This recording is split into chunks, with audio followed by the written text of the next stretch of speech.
Selamat datang kembali di channel YouTube ini. Kali ini saya akan membahas tentang Nietzsche melawan sosial media. Tapi saya harus memberikan semacam premis ya, atau statement ya. Kalau Nietzsche itu saat ini sedang dicabik-cabik, dibunuh, disiksa oleh sosial media. Bagaimana bisa? Sederhananya seperti ini. Filosofi atau gagasan utama dari Nietzsche itu, esensinya atau substansinya adalah menekankan bahwa manusia itu harus menjadi individu yang eksis bagi dirinya sendiri, untuk dirinya sendiri, dan tidak seharusnya manusia itu menjadi domba-domba yang mengikuti peraturan, nilai, atau apapun itulah. Nah, tentu saja itu sangat bertentangan dengan kondisi masyarakat saat ini. Bukan bertentangan ya.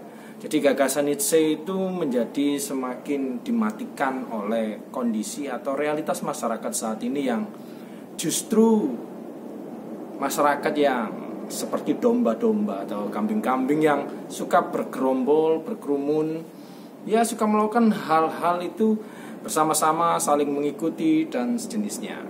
Jadi ada hal yang cukup kontradiktif ya. Jika Nietzsche mengatakan bahwa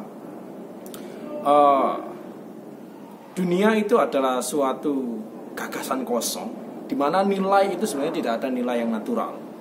Suatu judgment atau suatu kebenaran atau suatu nilai itu hanyalah suatu konstruksi dari suatu kekuasaan, sehingga kita bisa mendekonstruksinya atau membuyarkannya atau menghancurkannya, dan kita menciptakan nilai kita sendiri.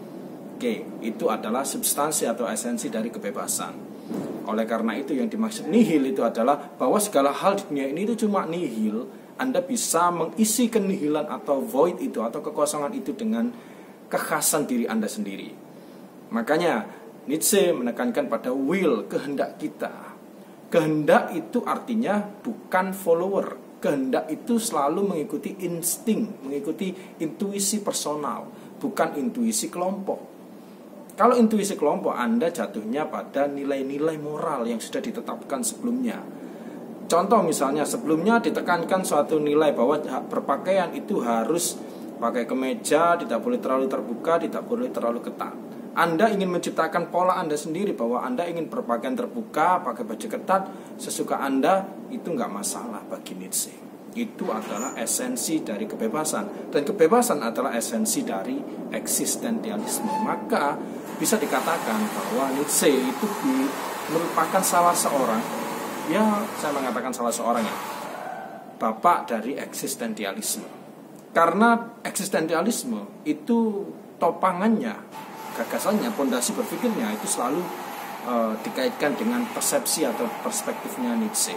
Karena Nietzsche menekankan kebebasan, individualisme, dan memberontak terhadap segala nilai-nilai yang ada di dunia, karena dunia adalah suatu kekosongan atau nihilisme. Nilai-nilai moral itu tidak ada. Lantas apa kaitannya dengan sosial media saat ini?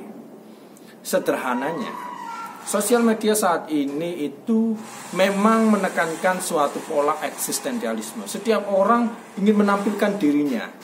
Ya, eksistensialisme itu kan berarti berasal dari kata Latin ya, exister itu ya.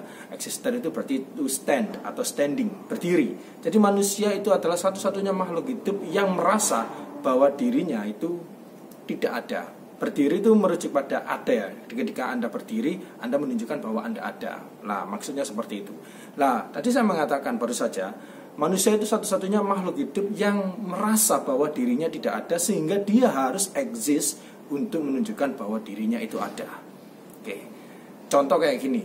Anda sering kan bercermin. Ketika Anda bercermin itu menunjukkan bahwa Anda harus meyakinkan diri Anda, mengafirmasi diri Anda bahwa Anda itu ada.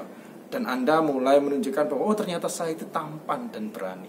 Oh ternyata alis saya itu agak pencing, harus saya luruskan. Jadi Anda selalu ingin menunjukkan pada dunia bahwa Anda itu ada. Padahal tidak ada yang peduli. Tapi itu adalah kondisi psikologis, kondisi internal, kondisi intuitif, bahwa kita itu selalu menunjukkan bahwa kita itu ada. Kita baru saja kaya, akhirnya kita memamerkan mobil mewah kita, Ferrari misalnya, memamerkan rumah kita yang mewah. Kita ingin pacaran dengan cewek cantik, tujuannya apa ya? Untuk dipamerkan. Sama kayak Anda cewek ya, pacaran dengan cowok yang tidak tampan tapi kaya. Tujuannya apa? Anda ingin memamerkan kekayaan yang dimiliki oleh cowok Anda. Jadi segala hal pola kita untuk memamerkan sesuatu itu tujuannya adalah untuk menunjukkan bahwa kita itu ada. Sama, memamerkan itu banyak hal. Memamerkan itu bukan cuma materi. Memamerkan non materi sama kayak memamerkan kepintaran Anda melalui debat, argumen, menunjukkan kecerdasan Anda, pemahaman teori dan lain sebagainya. Itu pola-pola bagaimana kita menunjukkan diri kita.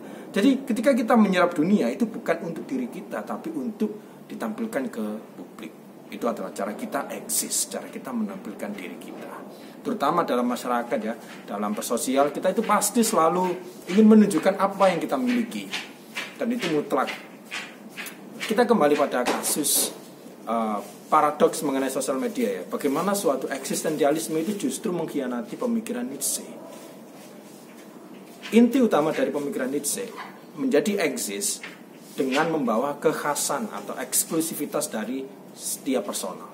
Masalahnya dunia sosial media saat ini memang membebaskan kita untuk tampil, untuk eksis. Tapi bukan eksis menjadi diri kita sendiri, melainkan mengikuti pola-pola yang disediakan oleh fitur-fitur di sosial media. Contohnya, ada semacam hal yang viral ya, memamerkan foto masa lalu dengan masa sekarang. Semua mengikuti. Kemudian ada TikTok, semua mengikuti. Ketika ada Reel, semua mengikuti. Jadi sosial media itu menyediakan ruang eksistensial bagi kita untuk menampilkan diri kita, tapi bukan menjadi diri kita, melainkan mengikuti template-template yang sudah disediakan dan memang sudah diviralkan dan disiapkan untuk bagi domba-domba itu, untuk tidak menjadi individu lagi, menjadi makhluk yang follower. Sehingga kita terjebak dalam suatu nilai, bukan eksis dalam arti yang sebenarnya, bukan eksis dalam arti yang otentis, melainkan eksis menjadi pengikut-pengikut dari suatu nilai. Oleh karena itu, dari awal saya mengatakan bahwa perspektif Nietzsche itu, gagasan Nietzsche yang otentis mengenai eksistensialisme, gagasan mengenai will, gagasan mengenai individualisme dan juga nihilisme itu menjadi sia-sia belaka. Karena sosial media saat ini membuat orang-orang itu menampilkan diri mereka bukan untuk menjadi diri mereka sendiri yang khas, melainkan menjadi pengikut-pengikut atau mengikuti template-template atau mengikuti pola-pola yang disediakan oleh sosial media itu. Sehingga siapa diri kita? Ya kita memang eksis, tapi itu bukan eksistensi dari diri kita, melainkan eksistensi dari orang lain atau influencer atau apa yang disediakan oleh sosial media. Anda sekarang mulai mencoba potongan rambut seperti yang lagi hype, yang lagi modenya saat ini. Itu apakah Anda berpikir itu adalah gaya Anda? Itu bukan gaya Anda, itu adalah gaya orang lain yang Anda terapkan pada diri Anda. Anda berpakaian seperti influencer, Anda akhirnya mencoba berpakaian seperti influencer, dan Anda berpikir itu adalah diri Anda, bahwa itu adalah gaya berpakaian influencer. Anda mencoba membentuk tubuh Anda selangsing mungkin seperti apa yang Anda tonton di artis-artis atau di sosial media. Anda berpikir itu diri Anda, itu bukan diri Anda. Artinya, apapun yang ada di dalam tubuh Anda pada akhirnya bukan menjadi diri Anda sendiri. Dan Anda berpikir itu adalah eksistensi. Itu bukan eksistensi bagi Friedrich Nietzsche. Oke, saya rasa itu saja yang bisa saya katakan untuk kali ini, dan thanks for watching.